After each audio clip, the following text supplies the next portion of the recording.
अस्सलाम वालेकुम, खुश आमदेद फैक्ट टॉक में। पाकिस्तान और अफ़गानिस्तान के दरमियान तकरीबन 40 दिन हो गए हैं कि बाहमी जो तिजारत है, दो तरफ़ा तिजारत वो रुकी हुई है।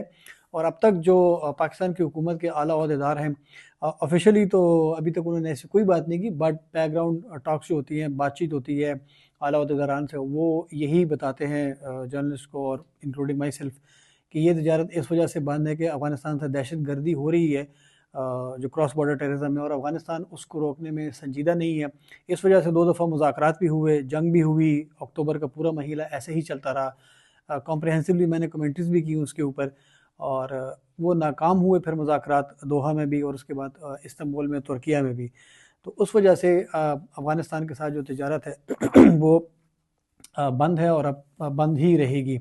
अच्छा, अब ये देखते हैं कि ये तिजारत बंद करने की जो बुनियादी वजह है वो एक ही है, दहशत गर्दी, कि अफ़गानिस्तान इसको रोकने में नाकाम है। तो क्या पाकिस्तान ने जो ये अभी इकदाम उठाया है, अभी ये देखते हैं इस कमेंट्री में कि आया इससे वाकई में कोई फ़र्क आ रहा है या नहीं आ रहा। चलें, सबसे पहले तो ये देखते हैं कि 40 दिन से जो बाहमी तिजारत है वो बंद है, उसमें नुकसान किसका ज़्यादा हुआ है, और आया अफ़गानिस्तान के जो तालिबान की हुकूमत है उन्होंने वाक़ई में कोई संजीदगी दिखाई है, कोई बातचीत का रास्ता दोबारा अपनाने का इंदिया ज़ाहिर किया है, नहीं किया, या इन दहशतगर्द तंजीमों को रोका है, तो उसका तो हमें कुछ उलट ही नज़र आ रहा है। अब मुल्ला गनी बरदर जो हैं, जो कि अफ़गानिस्तान के डिप्टी प्राइम मिनिस्टर हैं और अफ़गानिस्तान की मईशत यानी इकॉनमी को देखते हैं, ये उन्हीं का परव्यू है। उन्होंने तकरीबन 4-5 दिन पहले ऐलान किया और अपने तमाम जितने भी ट्रेडर्स हैं यानी तिजारत कार लोग हैं, उनको कहा कि जितनी जल्दी हो सकता है पाकिस्तान से अपनी तिजारत उठा के अल्टरनेटिव रूट्स पे यानी और जगहों की तरफ चले जाएं, जिसका मतलब ये था कि central Asian states, Uzbekistan, Tajikistan, Kyrgyzstan, Turkmenistan, उसकी तरफ निकल जाएं, या ईरान के साथ तिजारत शुरू कर दें, या अगर आप नहीं करें तो उस तरफ चले जाएं। क्योंकि अब पाकिस्तान के साथ शायद वो भी सख्ती से इस बारे में बात करने को ऐसे ही उन्होंने इशारा दिया और नज़र आ रहे हैं। ख़ास तौर पे मुल्ला गनी बरदर ने यह कहा कि पाकिस्तान से जो अद्वियात आ रही हैं वो बहुत सब स्टैंडर्ड किस्म की होती हैं, और अब 3 महीने का सिर्फ टाइम दिया है अपने जितने भी ट्रेडर्स हैं कि उन उन लोगों को, ख़ास तौर पे जो मेडिसिन का काम कर रहे हैं, एक्सपोर्ट कर रहे हैं मेडिसिन पाकिस्तान से, उनको कि जितनी जल्दी हो सकता है यहाँ से शिफ्ट कर जाएँ पाकिस्तान के बॉर्डर से। और उसके बाद अफ़गान तालिबान की हुकूमत आपके किसी भी यानी अपने ट्रेडर्स को कहा है कि अपने आपके किसी भी किस्म के नुकसान का ज़िम्मेदार अफ़गान तालिबान की हुकूमत नहीं होगी। अभी आपको शायद कुछ छूट दे दी जाए, बट उसके बाद ऐसा कुछ भी नहीं होगा। एक तो ये इससे साफ ज़ाहिर होता है कि अफ़गान तालिबान की हुकूमत पे इस तिजारत की बंदिश का कोई 1% भी उनके ऊपर फ़र्क नहीं आया। अलबत्ता उन्होंने उसके उलट काम किया और अपने जितने भी ट्रेडर्स हैं, उनके तिजारतकार हैं, उनको कहा कि अब यहाँ से आप लोग भी शिफ्ट कर दें। अगर पाकिस्तान तिजारत नहीं करना चाहता तो हम भी नहीं करना चाहते। इससे ये बिल्कुल क्लियरली हमें नज़र आ रहा है। दूसरी बात यह है कि ईरान इस अपॉर्चुनिटी को जो उनके पास आई है उसको बड़े अच्छे तरीके से कैच करने को मैदान में आ चुका है। अब आप ये देखें कि ईरान के जो चेंबर एंड कॉमर्स की जो लोग हैं, एक delegation, Iran chamber of commerce and industries के एक डेलीगेशन, हाई पावर डेलीगेशन काबल में पहुंचा हुआ है। तकरीबन 2 दिन से वो मुज़ाकरात कर रहे हैं अफ़गानिस्तान की chamber of commerce and industries के लोगों के साथ और देख रहे हैं कि किस तरह से हम रास्ता निकालें, पाकिस्तान की जो ट्रेड बंद है अब हम इसको अपनी तरफ खींच के ले जाएं। दूसरी तरफ अगर आप ये देखें, Taliban minister for industries and commerce जो नूरुद्दीन अजीज़ी हैं, वो 2 दिन पहले ईरान गए एक रोज़ा दौरे के ऊपर, और उन्होंने मुफस्सिल चाबहार पोर्ट जो है उसका दौरा किया और ये देखा कि वहाँ से क्या ऐसी अपॉर्चुनिटीज़ वो निकाल सकते हैं। साथ उन्होंने वहाँ पे ऐलान भी किया और ईरान के जो ऑफिशियल्स हैं उनके साथ बैठ के कि ईरान और अफ़गानिस्तान $10 बिलियन तक ट्रेड बढ़ाने का ख्वाहिश रखते हैं आने वाले कुछ सालों के अंदर अंदर, और बहुत तेज़ी के साथ ये उसके ऊपर काम कर रहे हैं। तो ये एक और आपको अंदिया नज़र आता है, एक इशारा नज़र आता है कि अफ़गान तालिबान की हुकूमत भी अब सख्ती के साथ पाकिस्तान के साथ बात तो नहीं करें, बट एक इशारा ऐसे दे रहे हैं कि ठीक है, अगर आपने तजारत बंद करनी है तो ठीक है, और भी बहुत सारे अल्टरनेटिव रूट्स हैं। दूसरी तरफ ये देखें कि ईरान ने इस मौके का एक दफ़ा फिर भरपूर फ़ायदा उठाया, और मैं ईरान को कोई गलत नहीं कह रहा कि ईरान गलत कर रहा है। हर मुल्क के पास या हर कारोबार जो भी कर रहा होता है उसके पास ये अपॉर्चुनिटी होती है कि कोई कारोबारी आदमी अपने कारोबार को या अपने क्लाइंट को सेटिस्फाई नहीं कर पाता, तो अगला कारोबारी आदमी जो होता है वो आगे आता है ताकि मैं ये गैप जो है मैं फिल कर लूँ। तो इसमें कोई बुरी बात नहीं है, मैं इस तरफ इशारा बिल्कुल भी नहीं दे रहा कि ईरान गलत कर रहा है, पाकिस्तान की मार्केट को काबू कर रहा है, ऐसा नहीं होता। इंटरनेशनल पॉलिटिक्स में ऐसे ही खेला जाता है। अगर आप जज्बात से बात कर रहे हैं और अपनी स्ट्रेंथ ऑफ अथॉरिटी को समझते हुए आप बात करते हैं, तो हर कोई इस तरह नहीं कर रहा होता। लोग बहुत प्रैग्मेटिक भी होते हैं, ये भी आप याद रखें। इस तरह देखें कि ईरान ने इमीडिएटली 30% डिस्काउंट दिया है पोर्ट टैरिफ के ऊपर अफगानिस्तान का जितना भी अब माल आएगा। तो ये देख लें कि 30% उन्होंने डिस्काउंट दे दिया अपनी पोर्ट्स को इस्तेमाल करने के ऊपर। बर्थिंग जो कॉस्ट होती है, यानी कश्तियों ने आके खड़ा होना होता है और उनने वहाँ पे जितनी देर खड़े रहेंगे तो वो पे करते हैं। जिस तरह इंटरनेशनल रूट्स पे जहाज़ जाते हैं, तो जितने भी एयरपोर्ट्स पे जहाज़ खड़े, PIA का लेट से जहाज़ जाता है, किसी भी हीथ्रो एयरपोर्ट पे जाते हैं इंग्लैंड में, तो वहाँ पे जब तक खड़ा रहेगा एयरपोर्ट पे तो पार्किंग फीस पे करता रहेगा। Same goes for ships also. जब वो आती हैं तो बर्थिंग, जब यानी बर्थ होती है यानी डॉक होती है, तो उसके बाद उसने राइट्स दे सॉरी टैक्स देना होता है। तो वो उस पर 55% छूट दे दी है ईरान की हुकूमत ने। इसी तरह से अगर आप देखें 75% वेयर हाउसेस के ऊपर छूट दे दी है ईरान ने अफगानिस्तान का जो इनबाउंड माल है जितना भी आएगा, कि जी आप हमारे वेयर हाउसेस में यहाँ पे रखें, उसके बाद आगे लेके जाएं। हाँ, ये रूट अगर इस्तेमाल करते हैं अफगान तालिबान की हुकूमत बजाय पाकिस्तान की, यानी ईरान से पोर्ट को इस्तेमाल करें और लेके आएँ माल को, तो उनको तकरीबन $2000 पर कंटेनर शायद एक्स्ट्रा पड़े, 2 से $2500। बट देखें जब आप मुतबादिल रास्ते अपनाते हैं तो फिर यही होता है। तो इसमें मज़ायका कोई भी नहीं है अफ़गान तालिबान की हुकूमत के लिए। उन्होंने ये सख्ती के साथ इरादा कर लिया कि अगर पाकिस्तान तिजारत के ऊपर नहीं आ रहा तो हमें भी कोई फ़र्क नहीं पड़ता, हम भी इसको छोड़ के आगे चले जाते हैं। दूसरी बात यह है मैं आपको 2014, 15, 16 के बायलैटरल स्टैट्स दिखाता हूँ। पाकिस्तान और अफगानिस्तान के दरमियान तकरीबन 3 अरब, $3.5 अरब की ट्रेड हो रही थी। और अगर 16-17 में देखें फिर ये नीचे आई $2.8 पे, मतलब $2.8 बिलियन के ऊपर ट्रेड आ गई। और 17-18 में तकरीबन $1.4 बिलियन के ऊपर आ गई। यानी आप ये देखेंगे 13-14 में जो, या 15-16 में जो ट्रेड हो रही थी $3.5-4 अरब के करीब करीब पाकिस्तान और अफगानिस्तान के बीच में, वो बतदरीज नीचे आती रही और 2020 में $800 मिलियन पे भी आ गई। इसकी वजह क्या हुई? देखिए, पाकिस्तान में कोई भी दहशतगर्दी का वाक़या होता था तो पाकिस्तान यहाँ से बॉर्डर्स बंद कर देता था इमीडिएटली। और यहाँ पे शायद आला ओहदेदारान या शायद तजिया निगार ये समझते हैं कि जी अफगानिस्तान पे अगर हम तिजारत बंद कर देंगे तो इनका मीशत बिल्कुल बैठ जाएगी। ऐसा हुआ नहीं। उस वक्त अशरफ गनी की हुकूमत थी, सदर वो थे, और उन्होंने अल्टरनेटिव रूट्स निकाल लिए। तो वो सारा ट्रेड जो पाकिस्तान का था वो जाके ईरान के साथ उन्होंने करना शुरू कर दिया। Although I would still say कि Pakistan is the shortest possible route for them for the sea. यानी अगर आप कराची की पोर्ट को या पोर्ट कासिम को इस्तेमाल करते हैं अफगानिस्तान के जो तजारतकार हैं, तो उनके लिए सबसे शॉर्टेस्ट पॉसिबल रूट है। बट जब ये सब कुछ हुआ तो उन्होंने वहाँ पे अल्टरनेटिव कर ली, और आज ईरान और अफगानिस्तान की जो बायलैटरल ट्रेड है वो तकरीबन $4 बिलियन की है। ये वही पाकिस्तान की ट्रेड थी। हमने अपनी जो इकोनॉमी है जो अफगानिस्तान के अंदर हमारी थी, और ये भी मैं आपको बता दूं 8वीं बड़ी डेस्टिनेशन है पाकिस्तान की जो एक्सपोर्ट्स हैं उसकी, अफगानिस्तान। तो हमने अपने हाथ से ये पॉलिसी, सख्ती की जो पॉलिसी है, मैं उस वक्त बहुत ही कम जर्नलिस्टों में उस वक्त भी था जब हमारी बैकग्राउंड में लोगों से मुलाकात होती थी, आला ओहदेदारान से, हमने हमेशा कहा कि मत करें इस तरह, ये आप खुद अपनी जो इकोनॉमी है ये ईरान को या सेंट्रल एशियन स्टेट्स को दे रहे हैं। तो वो हमने खोई, और अब फिर वही शायद पॉलिसी चल रही है। अभी थोड़ा सा इसको और भी देख लेते हैं। अब आप ये देखें कि सबसे बुनियादी चीज़ है गंदम, जिससे आप रोटी खाते हैं। तो अफ़गानिस्तान की जो गंदम की खपत है, यानी वो जो गंदम इस्तेमाल करते हैं, वो तकरीबन 6 से 7 मिलियन टन के आसपास गंदम इस्तेमाल होती है अफ़गानिस्तान में। ये पाकिस्तान से तकरीबन 3-4 मिलियन टन जाती थी। जब ये पॉलिसी शुरू हुई 2015, 16, 17, 18 में, तो उन्होंने वहाँ से शिफ्ट करके उज़्बेकिस्तान ले गए, अपनी इकॉनमी को भी बढ़ाया गंदम की पैदावार में। आज तकरीबन 4 मिलियन टन गंदम अफ़गानिस्तान में उगती है, और तकरीबन बाकी 2 से 3 मिलियन टन वो सेंट्रल एशियन स्टेट से मंगवा रहे थे। लेकिन पाकिस्तान से 0% अब गंदम अफ़गानिस्तान एक्सपोर्ट की जाती है। तो वो उसमें खुद कफील हो गए जब उनको अल्टरनेटिव मिला।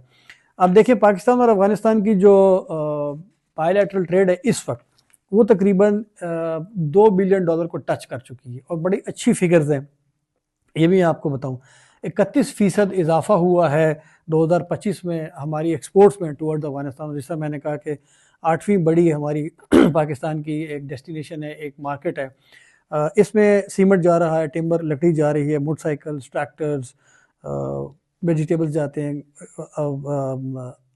क्या कहते हैं, चावल बहुत ज़्यादा जाता है। इसके साथ साथ मेडिसिन्स, पाकिस्तान की जो फार्मास्यूटिकल इंडस्ट्री है वो बहुत प्रॉफिटेबल है इस सेंस में कि अफगानिस्तान बहुत ज़्यादा मेडिसिन एक्सपोर्ट करते हैं। तकरीबन आप इससे अंदाज़ा लगा लें कि 300 ट्रक माल लेके जाते हैं अफगानिस्तान पर डे चमन बॉर्डर से, और तकरीबन इसी तरह से 200 के ट्रक करीब तोरखम से जाते हैं, गुलाम खान और बाकी जो हैं खरलाची कुरम में और अंगूरडा साउथ वजिरिस्तान में, तो उसके साथ भी हैं, बट ये मेजर चंक में आपको बता रहा हूँ। तो इस वक्त आपका जो ट्रेड है वो बिल्कुल बंद हो गया, यानी $2 अरब जो अफगानिस्तान के साथ पाकिस्तान ट्रेड कर रहा था उसमें 1.4 बिलियन डॉलर यहाँ से जा रहा था, एक्सपोर्ट हो रहा था, और तकरीबन 600 500 $550 मिलियन वहाँ से आता है अफगानिस्तान से। तो आप इससे ये अंदाज़ा लगाने के नुकसान किसका है, नुकसान तो पाकिस्तान का है। हमारे यहाँ ट्रेडर जो पाकिस्तान के हैं, ख़ास तौर पर खैबर पख्तूनख्वा के और बलूचिस्तान के, उनको बहुत ज़्यादा नुकसान हो रहा है इस ट्रेड की बंदिश से। अगर इमीडिएटली इसी तरह ट्रेड बंद करनी भी थी तो उनको अल्टरनेटिव भी फिर देना चाहिए, उनको अल्टरनेटिव मार्केट देनी चाहिए। अब पाकिस्तान की जो सेंट्रल एशियंस के साथ स्टेट्स जो हैं, उज़्बेकिस्तान, ताजिकिस्तान, किर्गिज़स्तान के साथ जो ट्रेड है वो भी तकरीबन $2.5 अरब की है पर ईयर, वो भी रुकी हुई है मुकम्मल। तो इस वक्त आप सिर्फ अफगानिस्तान से आपकी ट्रेड नहीं रुकी हुई, आपकी सेंट्रल एशिया के साथ भी रुकी हुई है। ठीक है, अफगानिस्तान की पाकिस्तान के साथ $600 मिलियन की नहीं हो रही, अलबत्ता उनकी आबादी देखें, 4 करोड़ की आबादी है, पाकिस्तान की आबादी 25 करोड़ है। अलॉन्ग विद दैट इंडिया के साथ जो उनकी $1 बिलियन की ट्रेड थी अफगानिस्तान की, वो तो बिल्कुल बंद है क्योंकि वो पाकिस्तान के थ्रू होके आती है। लेकिन अगर आप ये देखें तो वो चाबहार पोर्ट पे इंडिया को वेवर मिल गया अमेरिका से तकरीबन 6 महीने के लिए दोबारा, इसीलिए वो चाबहार पोर्ट को अब रिवाइव कर रहे हैं, और जो इंडिया और अफगानिस्तान की ट्रेड होगी और जो हो भी रही है वो अब चाबहार के थ्रू बहुत स्पीडीली हमें नज़र आएगी। तो ये आप देखें कि डायरेक्टली भी देखें और इनडायरेक्टली भी देखें कि नुकसान पाकिस्तान का शायद ज़्यादा हो। दूसरी सबसे बड़ी बात मैं आपको बताता हूँ, देखिए, दो ममालिक के साथ, दो हमसायों के साथ जब आप ट्रेड मुकम्मल बंद कर देंगे ना, इंडिया ने तो आपके साथ बंद की है, वो तो क्रिकेट खेलने को भी तैयार नहीं है, वो तो हर किस्म का आपके साथ कट ऑफ किया हुआ है। अलॉन्ग विद दैट अफगानिस्तान के साथ आप कट ऑफ पोजीशन पे चले गए। तो मैं दोबारा जो हर तकरीबन थ्रू मैंने सब कमेंट्रीज में भी कहा कि ये जो सख्ती की ज़बान है हमारे कमेंटेटर्स इस्तेमाल करते हैं यहाँ पे, और कुछ आला ओहदेदारान भी हमारे इस्तेमाल करते हैं, तो सख्ती के साथ अगर आप बात करते हैं तो उस सख्ती का फिर नतीजा भी निकलना चाहिए। तो नतीजा तो आपके सामने, अफगान तालिबान उल्टा और सख्त हो गए हैं पाकिस्तान के साथ, और उन्होंने कहा कि जी हम तिजारत को उस तरफ लेके चले जाएंगे, और वो मैंने आपको स्टैट के साथ बताया कि ऑलरेडी ईरान उसको बहुत अच्छे तरीके से कैश कर चुका है, सेंट्रल एशियन स्टेट्स कैश कर चुके हैं। हमारी सेंट्रल एशियन स्टेट के साथ तिजारत मुकम्मल बंद है। अभी उज़्बेकिस्तान के साथ कुछ कॉन्ट्रैक्ट्स हो रहे हैं कि थ्रू चाइना पाकिस्तान ट्रेड करेगा, पाकिस्तान को भी बहुत लंबा पड़ेगा। फिर पाकिस्तान के जो ट्रेडर्स हैं, क्योंकि यहाँ से ज़्यादा चीज़ें जा रही हैं $1.4 अरब की, तो वो जो रुकी हुई हैं उसका क्या होगा, उनका अल्टरनेटिव कहाँ से निकाला जाएगा। बहुत हमने देखा तोरखम पे भी कुछ प्रोटेस्ट वगैरह हुए ट्रेडर्स की तरफ से, कोशिश वो कर रहे हैं कि खुल जाए। तो नुकसान तो शायद पाकिस्तान का फिर इसमें ज़्यादा हो रहा है, और ये सोचने की ज़रूरत है कि दो हमसायों के साथ अगर आप मुकम्मल कट ऑफ चले गए तो, और अफगानिस्तान के साथ आप इस बुनियाद पे कट ऑफ कर गए हैं ट्रेड को, तिजारत को, कि जी दहशत गर्दी को आप रोकें, नहीं तो हम तिजारत नहीं करेंगे। तो ये देखें, इंटरनेशनल मार्केट में जो SIFC कोशिश कर रही है कि पाकिस्तान में पैसा लाया जाए, फॉरेन डायरेक्ट इन्वेस्टमेंट जो होती है FDI, वो कैसे आएगी फिर पाकिस्तान के अंदर। वो तो ये देखेंगे कि आप दोनों हमसाया ममालिक के साथ आपके इतने ताल्लुकात ख़राब हैं, आपकी तिजारत हो नहीं रही, और एक तरफ जो आपने तिजारत अफगानिस्तान के साथ बंद की हुई, इस बुनियाद पर बंद की हुई कि दहशत गर्दी हो रही है। तो फिर अगर मैं फॉरेन डायरेक्ट इन्वेस्टर, लेट से अमेरिका में बैठा हूँ, यूरोप में बैठा हूँ, मैंने जापान में बैठा हूँ, मैंने इन्वेस्टमेंट करनी है पाकिस्तान में, तो मैं तो इन हालात को जब देखूंगा तो मैं अपना पैसा कैसे खैबर पख्तूनख्वा में या बलूचिस्तान में लेके आऊँगा, पाकिस्तान में। तो ये थोड़ा सा हमें बहुत उसके साथ देखने की ज़रूरत है, तफक्कुर और तदब्बुर के साथ, तहम्मुल के साथ। हर चीज़ लड़ाई झगड़ा धौंस धमकी के साथ नहीं शायद हल होता। इंटरनेशनल ट्रेड एग्रीमेंट्स में अगर आप देखें ना, United Nation Convention on the Law of the Sea एक है, और उसका आर्टिकल 125 है, वो स्क्रीन पे चल भी रहा होगा। कोई भी मुल्क जो लैंड लॉक होता है, जिस तरह अफगानिस्तान, उसकी कई सी रूट्स की तरफ उसका वो एक्सेस नहीं है, यानी समंदर, और तिजारत तो समंदर से होती है। तो वो जिस मुल्क के थ्रू यानी ट्रांजिट के थ्रू, यानी पाकिस्तान के थ्रू ट्रेड कर रहा है, समंदर के थ्रू, यानी समंदर को एक्सेस कर रहा है, तो पाकिस्तान उसको रोक नहीं सकता। ये यूएन का चार्टर कहता है, ये मैं नहीं कह रहा। ऑल दो जंग के माहौल में और सख्ती के माहौल में ये चार्टर वगैरह ऐसे कन्वेंशन कोई नहीं मानता। मैं आपको सिर्फ एक लॉ बता रहा हूँ कि यूनाइटेड नेशन का लॉ क्या कहता है। ऑल दो अफगानिस्तान यूनाइटेड नेशन का मेंबर नहीं है। देखिए, अब हिंदुस्तान भी पाकिस्तान को यही कहता है कि जी आप दहशतगर्दी का हल निकालें, हम फिर कोई बात करेंगे। हम भी अफगानिस्तान को यही कह रहे हैं, पाकिस्तान भी अफगानिस्तान को यही, आप दहशतगर्दी का हल निकालें फिर कोई बात करेंगे। तो देखें, ये मैंने पिछली कमेंट्रीज में भी कहा, ये एक ट्रायंगल बना हुआ है। अब तीनों को आपस में बैठ के इसका हल निकालना है। हिंदुस्तान ऑलरेडी एक, उनके अंदर बहुत बड़ी, मुंबई हमलों के बाद बहुत बड़ी एक इन्वेस्टिगेशन चल रही है और वो काफ़ी स्पीडीली आगे जा रही है और बहुत जल्द है कि वो उसके तक एंड पे पहुंच भी जाएंगे। और जैश ए मोहम्मद का अब तक बहुत नाम आ रहा है उसके अंदर। आप एक टू फ्रंट वॉर स्टेट की तरफ भी जा चुके हैं। इस वक्त फिर ये बातें करना कि जी लड़ लेंगे, झगड़ लेंगे, देख लेंगे, ये जो कमेंटेटर्स बैठ के बड़े आराम से वहाँ पे बात करते हैं, ये आए खैबर पख्तूनख्वा में, यहाँ के हालात देखें, बलूचिस्तान है, यहाँ के हालात देखें, ग्राउंड रियलिटीज़ को समझें, उसके बाद इस तरह की बात किया करें। मैं फिर कहता हूँ, दो ममालिक के साथ जब आप तजारत बंद कर देंगे मुकम्मल, तो दुनिया इसको किस नज़र से देखेगी, ये भी आपने देखें। ऑल दो अफगानिस्तान के साथ हमारा दहशतगर्दी का मसला है, हमारे फौजी जवान शहीद हो रहे हैं, हमारी आवाम का नुकसान हो रहा है, उससे कोई इनकार नहीं कर रहा।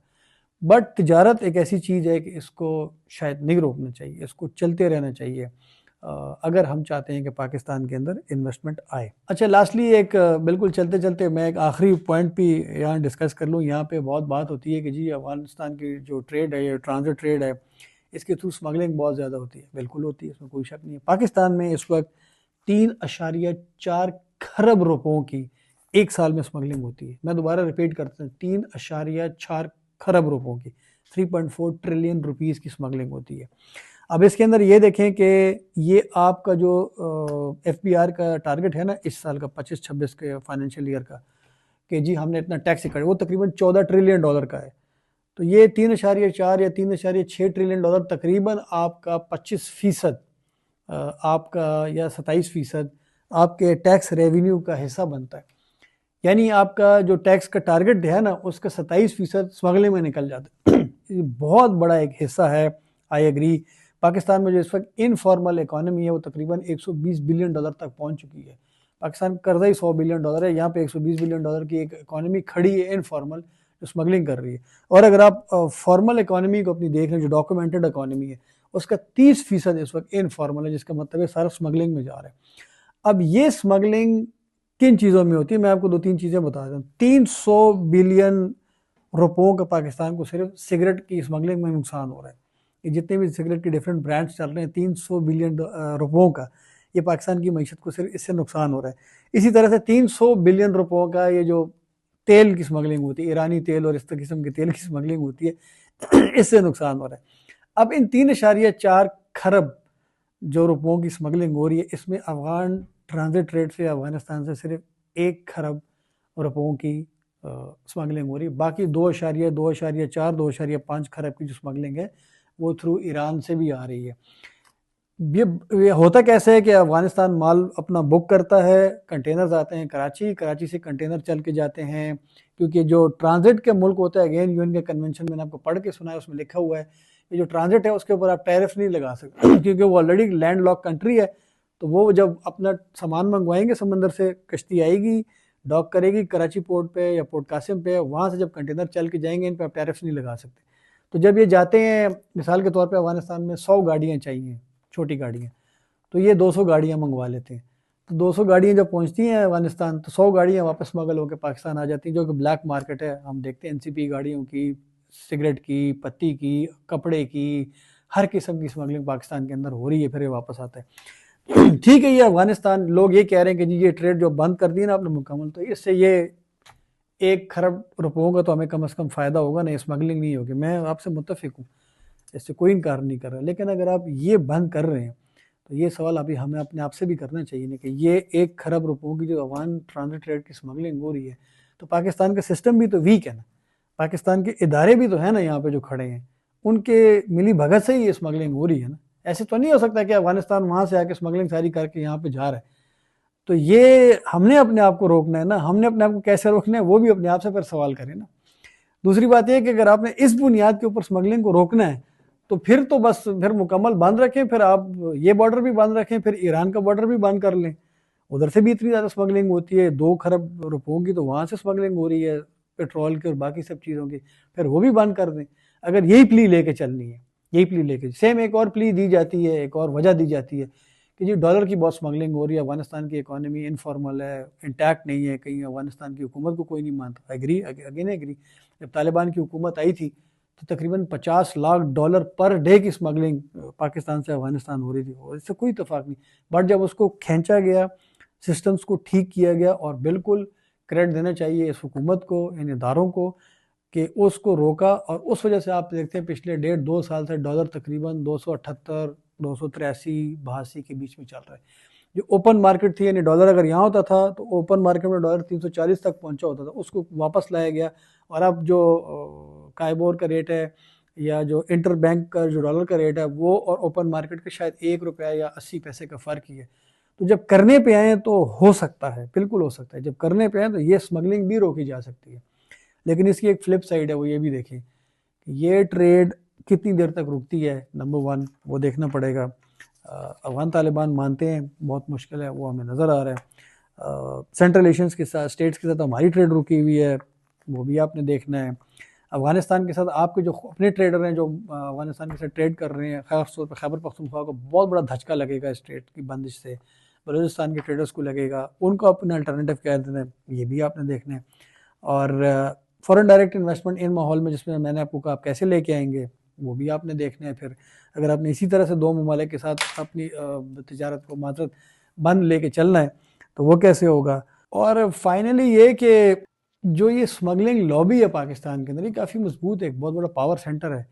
ये हुकूमत को कब तक ये रोकने देगी या उनको ऊपर अपना प्रेशर डालेगी कि इसको दोबारा खोलें, तो ये भी हमने देखना है। और लास्टली काफ़ी सारे लोग अब शायद ये कमेंट्री दे के कहेंगे कि ये जी अफगानिस्तान की सिंपथाइज़र हैं, उनके लिए बात कर रहे हैं और ऐसा नहीं होना चाहिए, पाकिस्तान में दहशत गर्दी है और उस वजह से ट्रेड बंद रहनी चाहिए। तो मैं फिर कहता हूँ आप आएँ खैबर पख्तूनख्वा में हालात देखें, आप आएँ बलूचिस्तान में हालात देखें। अगर ट्रेडर का जो ये नुकसान है आप अल्टरनेटिव नहीं देंगे तो फिर तो इन्हीं का नुकसान है। और फिर अगर आपने इसी तरह मुल्कों के साथ ज़्यादतें बंद करनी है स्मगलिंग के नाम पे या दहशतगर्दी के नाम पे तो करें, फिर ईरान के साथ भी बंद करें, अफगानिस्तान के साथ भी बंद करें, हिंदुस्तान के साथ भी बंद करें, फिर सबके साथ तजारत बंद कर दें। दुनिया आपको जब दूर से देखेगी वो फिर ये देखेगी कि आपके अपने हमसाये के साथ कैसे ताल्लुकात है। मैं फिर कहता हूँ दहशतगर्दी का मसला है, उसका और बहुत सारे हल हैं, वो पिछली कमेंट्रीज में बहुत सारी बात कर चुके, लेकिन आज सिर्फ तजारत के ऊपर बात हो रही है। और ये अगर आप ये भी कहते हैं कि जी हमने इससे इस लेवरेज को इस्तेमाल करके इस दहशतगर्दी का मसला अफगानिस्तान के साथ हल करना है, तो आप देख लें पिछले 40 दिन में कितने दहशतगर्दी के वाक़यात हो गए हैं और कितनी सिक्योरिटी फोर्सेस की कैजुअल्टीज़ हो गई हैं, सिविलियंस की कैजुअल्टीज़ हो गई, कितने बड़े बड़े हमले हो गए हैं। इसी तिजारत की बंदिश के वक्त वाना कैडेट कॉलेज पे हमला बहुत बड़ा हुआ, इस्लामाबाद में कोर्ट्स के ऊपर खुदकश हमला हो गया, बहुत सारे और सारे वाक़यात हो गए जो आप रोज़ सुनते हैं, कितनी कैजुअल्टी हम उठा चुके हैं। क्या फ़र्क दहशतगर्दी में आया है इस तिजारत को बंद करने से? मेरे ख्याल से तो नहीं आया। अगर आप समझते हैं तो फिर बता दीजिए।